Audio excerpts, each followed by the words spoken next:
आप सभी देशवासियों को गणतंत्र दिवस की हार्दिक शुभकामनाएं। जय हिंद, जय भारत। आप अखंड भारत और हिंदू राष्ट्र की राह में सबसे बड़ा रोड़ा है। आप हिंदुओं के दुश्मन हैं और आपने हिंदुत्व की आड़ में हमेशा मुस्लिम तुष्टीकरण किया है। पाकिस्तान में हिंदुओं के अत्याचार पर आप चुप थे, बल्कि आपकी प्रार्थना सभा में कुरान का पाठ करा रहे और आप पाकिस्तान जाना चाहते थे। आपने पाकिस्तान को 55 करोड़ रुपए देने के लिए अनशन किया। नमस्कार दोस्तों, आज हम बात करने वाले हैं भारत के राष्ट्रपिता और नाथूराम गोडसे के बारे में, जिनकी 26 जनवरी को एक फिल्म आ रही है, गांधी गोडसे एक युद्ध। इसमें पहली बार महात्मा गांधी के हत्यारे नाथूराम गोडसे का पक्ष भी सामने लाया जा रहा है। इस फिल्म के निर्देशन राजकुमार संतोषी ने इसे दिखाने के लिए एक अनोखी थीम चुनी है। फिल्म के ट्रेलर से पता लगता है कि नाथूराम गोडसे की गोली से महात्मा गांधी घायल हो जाते हैं, लेकिन उनकी मौत नहीं होती। इसके बाद गांधी जेल में गोडसे से मिलने जाते हैं, जहां उन दोनों के बीच में सवाल जवाब होते हैं। उन्हीं सवाल जवाबों के बारे में आज हम बात करने वाले हैं। नाथूराम गोडसे ने क्या सवाल किए और उन्हीं सवालों के क्या महात्मा गांधी के द्वारा जवाब दिया गया, और वहीं पे गोडसे के जो सवाल होंगे उनका सोर्स है कोर्ट में दिए गए गोडसे के बयान के आधार पर, और वहीं महात्मा गांधी के द्वारा जो जवाब दिए गए हैं उनका सोर्स अलग अलग। गांधी के जवाबों का सोर्स है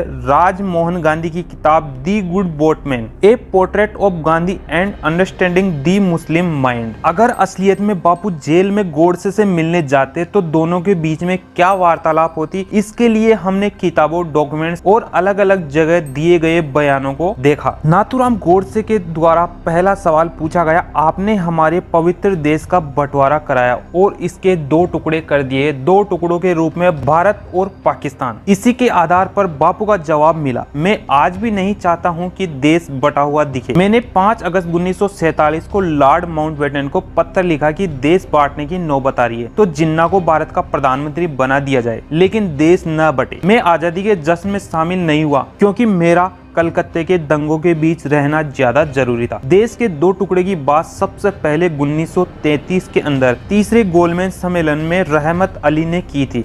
इसके बाद कितनी ही बातें हुई, लेकिन मैंने उनको हर बार टाला। 1937 में अहमदाबाद में हुए हिंदू महासभा के कार्यक्रम के दौरान सावरकर ने कहा था, भारत एक यूनिटेरियन और समरूप राष्ट्र नहीं हो सकता, यहाँ 2 राष्ट्र होंगे, एक हिंदू और एक मुस्लिम। जिन्ना भी ही ऐसी बातें करते थे। मैं कभी भी देश बांटने के पक्ष में नहीं था। नाथूराम गोडसे का अगला सवाल, आपने पाकिस्तान को 55 करोड़ रुपए देने के लिए अनशन किया। वहीं महात्मा गांधी का जवाब था, जब देश के अंदर बंटवारे की मुहर लगी तो जमीनों का बंटवारा ही नहीं हुआ, संसाधनों को भी बांटना तय हुआ और सहमति बनी कि बड़ा देश होने के नाते भारत पाकिस्तान को 75 करोड़ रुपए देगा। ये कीमत इसलिए दी जानी थी कि भारत बहुत ऐसी चीजों का प्रयोग कर रहा था जो पाकिस्तान के हक में आ रही। पाकिस्तान ने कश्मीर पर आक्रमण कर दिया तो किस्त रुक गई, लेकिन मेरी राय थी कि जो वादा किया गया हो उससे मुकरना नहीं। 9 फरवरी 1948 को यह पैसे न देने का फैसला हुआ, मगर जब कोई रास्ता न दिखा तो मुझे 14 जनवरी को अनशन पर बैठना पड़ा। मैं मानता हूं कि मेरे अनशन की वजह से मंत्रिमंडल ने 16 जनवरी को पैसे देने का फैसला कर लिया, लेकिन बात पैसों की नहीं है, भरोसे की है। मुझे गंवारा नहीं कि भारत या पाकिस्तान कोई भी अपना विश्वास तोड़े। 55 करोड़ रुपए इसी भरोसे की कड़ी थे। हमने वादा किया था और उसे निभाना हमारी जिम्मेदारी थी। नाथूराम गोडसे का अगला सवाल, पाकिस्तान में हिंदुओं के अत्याचार पर आप चुप थे,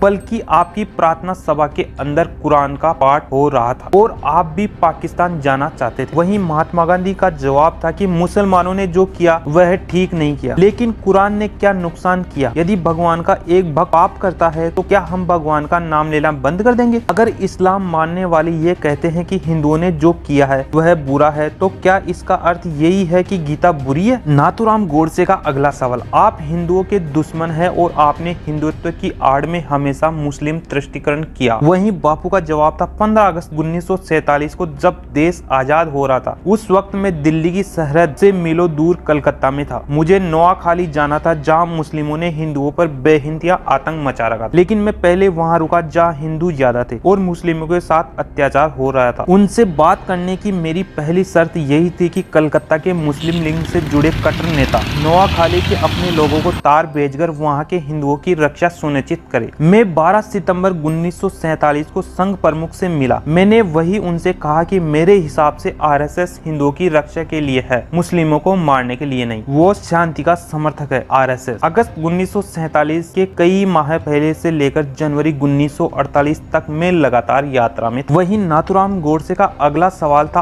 आप अखंड भारत और हिंदू राष्ट्र की राह में सबसे बड़ा रोड़ा बन रहे। इसी के साथ बापू का जवाब था, तुम जिस हिंदू राष्ट्र की बात कर रहे हो उसमें और मेरे सोचने में अंतर है। नाथूराम सावरकर से जब मैं पहली बार मिला तो लंदन में उस सभा की अध्यक्षता मैंने की जहां उन्हें सम्मानित किया जाना था। मैंने वहां उनका मन जीतने की कोशिश की, लेकिन हिंद स्वराज में मैंने एक बात साफ कह दी थी, अगर हिंदू मानते हैं कि वह उसी स्थान पर रहेंगे जहां केवल हिंदू है तो वह सपनों की दुनिया जी रहे हैं। भारत को अपना देश बनाने वाले सभी हिंदू, मुसलमान, पारसी, ईसाई हम वतन है। एक राष्ट्रीयता और एक धर्म दुनिया के किसी भी हिस्से में पर्यायवाची नहीं है और न ही यह कभी भारत में हो रहा है। नाथूराम, मेरा असली भारत यही है, मेरे आज भी यही विचार है और हम सभी को यह समझना होगा कि हमें किस तरह रहना है, रामकृष्ण की तरह रहना है या रावण कंस की तरह। और इस फिल्म के अंदर क्या क्या दिखाया गया है यह 26 जनवरी को रिलीज होने वाली है। इसके बाद में हमारे को पता चलेगा कि इस फिल्म के अंदर नाथूराम गोडसे और महात्मा गांधी के बारे में क्या सही क्या गलत दिखाया जा रहा है। सो गाइज, आपको आज का इंफॉर्मेटिव वीडियो कैसा लगा? ऐसे ही इंफॉर्मेटिव वीडियोज के लिए इंफॉर्मेटिव अजय यूट्यूब चैनल को सब्सक्राइब करें। Thank you for watching this video. जय हिंद। आप सभी देशवासियों को गणतंत्र दिवस की हार्दिक शुभकामनाएं। जय हिंद, जय भारत।